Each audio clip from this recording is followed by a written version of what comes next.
పరిశుద్ధ గ్రంథంలో ఒక వ్యక్తి ఉన్నాడు, ఆయన పేరు యోబు. ఆ యోబు గురించి ప్రారంభపు వచనాల్లో వ్రాయబడిన మాట ఏంటంటే, ఊజు దేశమందు యోబు అనేటువంటి ఓ వ్యక్తి ఉన్నాడు. ఆయన ఎలాంటి వాడు? యథార్థవంతుడు, నీతివంతుడు, న్యాయవంతుడు, భక్తివంతుడు.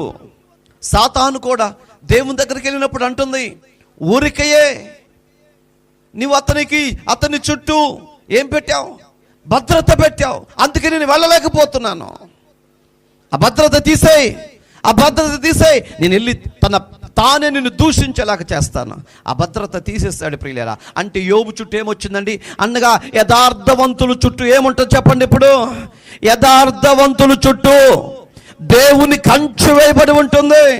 యథార్థవంతుల చుట్టూ దేవుని ప్రాకారం ఉంటుంది. యథార్థవంతుల చుట్టూ దేవుని సన్నిధి ఉంటుంది. యథార్థవంతుల చుట్టూ దేవుని అగ్ని ఉంటుంది. యథార్థవంతుల చుట్టూ దేవుని కనుదృష్టి నిలిచి ఉంటుంది. కాబట్టి ఏ తెగులు, ఏ దుష్టుడు ఆ గుడారములోకి సమీపించనేరడు. హల్లెలూయా. ఎవరు కూడా అండి ఆ లోపలికి వెళ్ళలేరంట. అంటే ఆ యథార్థవంతుల దగ్గరికి ఎవరు కూడా వెళ్ళలేరంటండి. ఎలా వెళ్ళలేరు? ఎందుకు వెళ్ళలేరంటే నీ యథార్థత నిన్ను కాపాడుతుంది ప్రియులారా. ఇక ప్రపంచములో ఏది నిన్ను కాపాడలేదు. ప్రపంచములో నీకున్న ఆస్తి, అంతము, ఐశ్వర్యము, జ్ఞానము, తెలివి, ఇదేది నిన్ను కాపాడలేవు. అవన్నీ ఒక దినాన్ని ఇక్కడే విడిచిపెట్టి వెళ్ళిపోతామండి. ఎప్పుడు రాలిపోతామో తెలియదు, ఎప్పుడు ఫోన్ వచ్చిందో తెలియదు, ఎప్పుడు మనల్ని ఆ బాక్స్లో పెడతారో మనకు తెలియదు. నువ్వు వెళ్ళేటప్పుడు నీ చుట్టూ ఉన్నది ఏది నీకు రాదు, ఏది నీకు రాదండి. ఏమొస్తుందండి? నీ యథార్థత. ఎన్నిసార్లు యథార్థతను పోగొట్టుకుంటున్నావో, ఎన్నిసార్లు దేవుడు నిన్ను చూసి దుఃఖపడి ఉంటాడో.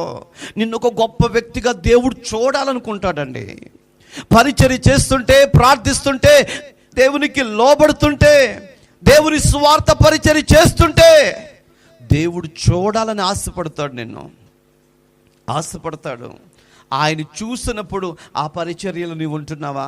ఆయన కోరుకున్న నువ్వు పరిచర్య చేస్తున్నావా? కొన్ని సందర్భాల్లో ప్రియులరా దేవునికి ప్రాధాన్యత ఇవ్వలేకపోతూ ఉంటాం. మనం దేనికి ఇస్తాం? లోకానికి ఇస్తాం, మనుషులకి ఇస్తాం, మనకున్న పనులకి ఇస్తాం, వీటన్నిటికీ ప్రాధాన్యత ఇస్తాం. దేవునికి ప్రాధాన్యత ఇవ్వలేకపోతాం.